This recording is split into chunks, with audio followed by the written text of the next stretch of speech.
Silakan. Selamat pagi, Pak. Selamat pagi, silakan duduk. Ya, terima kasih. Apa kabar, Pak? Luar biasa, sehat. Puji Tuhan. Istirahatnya sehat. Sehat, Pak.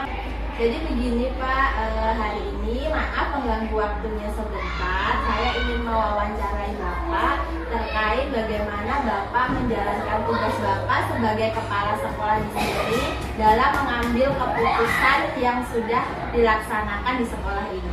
Oke.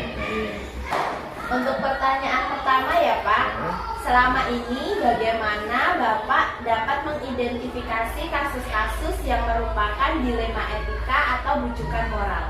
Kalau untuk mengidentifikasi kasus itu apakah dilema etika atau bujukan moral, tentu harus mempelajari kasusnya.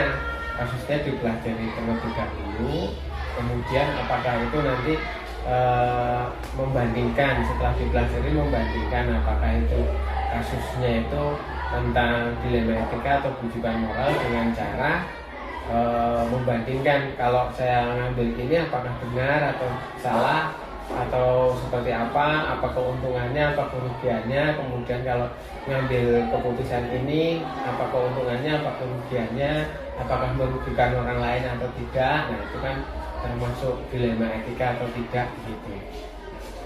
Oke, baik Pak, lanjut ya Pak. Selanjutnya, selama ini bagaimana Bapak menjalankan pengambilan keputusan di sekolah Bapak, terutama untuk kasus-kasus di mana ada dua kepentingan yang sama-sama benar dan sama-sama mengandung nilai unsur kebajikan.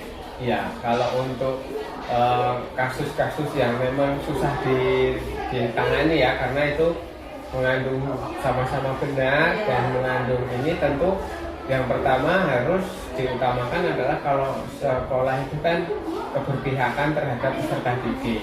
Jadi tentunya yang harus diutamakan adalah peserta didik dulu. Peserta didik diutamakan, kemudian setelah itu juga nanti terkait dengan yang lain. Setelah peserta didik diutamakan, kemudian yang lain apakah banyak dirugikan atau tidak pihak-pihak lain, apakah nanti dampaknya seperti apa, itu harus dilibatkan. Tapi yang paling utama adalah kebutuhan peserta didik, kebutuhan murid atau peserta didik. Ya, kemudian langkah-langkah atau prosedur seperti apa yang biasa Bapak lakukan selama ini? Yang pertama mengidentifikasi dulu, mengidentifikasi ketika mau mengambil keputusan. Apakah keputusan yang saya ambil ini benar-benar berpihak ke murid. Kemudian yang kedua, apakah keputusan ini nantinya akan berdampak besar atau tidak. Nah tentunya harus diidentifikasi dulu Positif dan negatifnya positif gitu dan ya negatifnya ya. Apakah berdampak besar nantinya dapat merugikan banyak pihak atau tidak. Tapi yang paling utama tetap kebutuhan murid yang menjadi fokus utama dalam pengambilan keputusan. Selanjutnya ya Pak, Ya. hal-hal apa saja yang selama ini Bapak anggap efektif dalam pengambilan keputusan pada kasus-kasus dilema etika? Kalau yang saya anggap efektif untuk memecahkan kasus-kasus itu tentunya mempelajari kasusnya terlebih dahulu, itu efektif untuk kasus-kasus dilema etika. Kemudian setelah mempelajari kasus, kemudian mencari solusi atau kebijakan atau juga alternatif yang bisa dilakukan. Itu pertama tentunya mengidentifikasi, kemudian mencari solusi atau mencari pemecahan masalah yang bisa dilakukan. Oke, baiklah Pak. Kemudian hal-hal apa saja yang selama ini merupakan tantangan dalam pengambilan keputusan pada kasus-kasus dilema etika? Karena kan kita ketahui kalau dilema etika itu kan dua-duanya benar gitu ya Pak ya. Mau yang keputusan A yang bagus, keputusan B juga bagus. Nah, kalau menurut Bapak tantangannya dalam diri Bapak seperti apa itu? Tantangannya itu ya itu tadi, karena susah untuk mengambil keputusan ya, karena dua-duanya benar. Itu tantangannya ya luar biasa seperti itu. Tapi sekali lagi karena dua-duanya benar, maka yang diutamakan harus murid terlebih dahulu. Jadi murid harus diutamakan karena kan namanya sekolah pendidikan yang utama adalah kebutuhan murid, itu yang harus diutamakan. Kalau tadi pertanyaannya, tantangannya yaitu tadi harus mengambil keputusan yang sama-sama benar, itu memang membutuhkan mungkin sedikit refleksi, sedikit permenungan untuk benar-benar bisa bijak dalam mengambil keputusan. Baik Pak, kemudian apakah ada memiliki sebuah tata cara atau jadwal tertentu dalam menyelesaikan kasus dilema etika?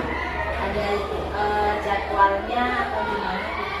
Selama ini saya tidak pernah menjadwalkan, karena kalau kasus itu kan tentatif ya, bisa muncul kapan saja atau apa gitu. Maksudnya terjadwalkan gini Pak, maksudnya ketika mendapatkan kasus ada nggak kira-kira gini, dalam 1 minggu ini saya harus selesai nih dengan kasus ini, atau maksudnya penyelesaiannya itu loh Pak, ketika mendapatkan kasus kira-kira ada jadwal yang pasti tidak untuk menyelesaikan kasus tersebut?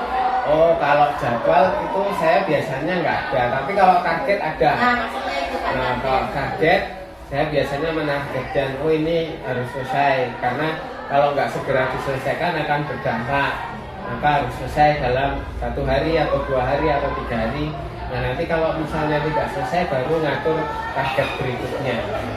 Itu kalau itu tidak tercapai. Bentuk atau prosedur seperti apa Pak yang dijalankan dalam menyelesaikan target itu?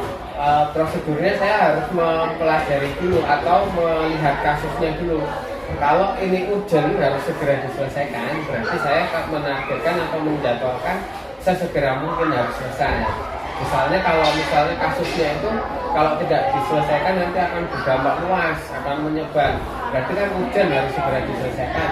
Maka harus saya menjadwalkan paling enggak 1 hari atau 2 hari atau maksimal 3 hari.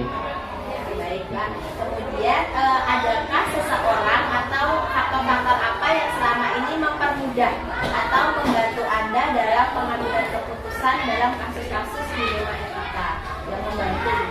Ada, tentunya ada. Di sini kalau di sekolah saya itu ada guru yang memang usianya jauh lebih tua, jauh lebih dewasa, pengalamannya juga jauh lebih dewasa. Saya biasanya meminta pertimbangan juga ke itu, kemudian ke ke wakil kepala sekolah juga saya libatkan biasanya kalau untuk mengambil keputusan yang memang berat gitu. Iya, baik Pak. Kemudian dari semua hal yang telah Bapak sampaikan, pelajaran apa yang dapat Bapak petik dari pengalaman Bapak ketika mengambil keputusan dilema etika? Pelajaran yang bisa saya ambil adalah ketika mengambil keputusan itu tentu harus mempelajari kasusnya terlebih dahulu, kemudian menentukan apakah keputusan yang diambil itu akan banyak merugikan orang lain atau tidak, akan berdampak besar atau tidak. Itu harus dipertimbangkan dengan sungguh luar biasa. Kemudian yang selanjutnya, pelajaran yang didapat adalah ketika mengambil keputusan harus benar-benar yang utama adalah kebutuhan peserta didik, itu yang menjadi utama. Karena merdeka belajar ya Pak ya? Iya. Baik Pak, mungkin wawancaranya cukup ya Pak ya. Terima kasih sekali atas sharing yang telah diberikan terkait pengambilan keputusan yang sudah Bapak laksanakan di sekolah ini.